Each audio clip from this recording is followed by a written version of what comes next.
తీరిగ్గా వారం తర్వాత ఏపీ టీడీపీ అధ్యక్షుడు పల్లా శ్రీనివాసరావు భూమనకు ఓ సవాల్ విసిరారు. గోశాల పరిశీలనకు తిరుమలకు రావాలన్నారు. గోశాల తిరుమలలో కాదు తిరుపతిలో ఉందన్న విషయం పాపం పల్లాకు తెలిసినట్టుగా లేదు. ఆయనకు తెలియకపోయినా గోశాలలో ఏం జరుగుతోందో ప్రజలకు తెలియజేయాలని భూమన బృందం బయలుదేరితే పోలీసులు అడ్డుకున్నారు. గోశాల దగ్గర నిలబడి పచ్చ గ్యాంగ్ రమ్మని పిలుస్తారు. ఇక్కడేమో కాకీలు వెళ్లొద్దని అడ్డుకుంటారు. ఇది మామూలు ప్లాన్ కాదు. అయినా విషయం బయటపడ్డ వారం రోజుల తరువాత గోశాలలో ఇప్పటికీ అదే పరిస్థితులు ఉంటాయా? కళేబరాలను అక్కడే ఉంచుతారా?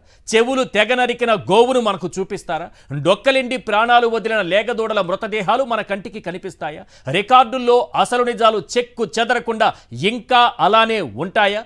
వారం రోజుల్లో బాబుగారి ప్లాన్ ప్రకారం అంతా జరిగిపోయి ఉంటుంది. రికార్డుల సంగతి పక్కన పెట్టి కొండపై బాబు దించిన గ్యాంగ్ గురించి మాట్లాడుకుందాం. TTD EO, chairman, Tirupati MLA, board member Bhanuprakash Reddy గోవుల మృతిపై తలో మాట తలో లెక్క చెప్పుకొచ్చారు. ఒకరేమో 20 అంటారు, ఇంకొకరు 30 అంటారు, మరొకరు 40 అంటారు. అంటే అన్నారు, ఏ మనుషులు చావట్లేదా? గోవులు చస్తే ఏమైంది అని టీటీడీ చైర్మన్ బిఆర్ నాయుడు తనలో ఉన్న మానవత్వాన్ని చాటుకున్నారు.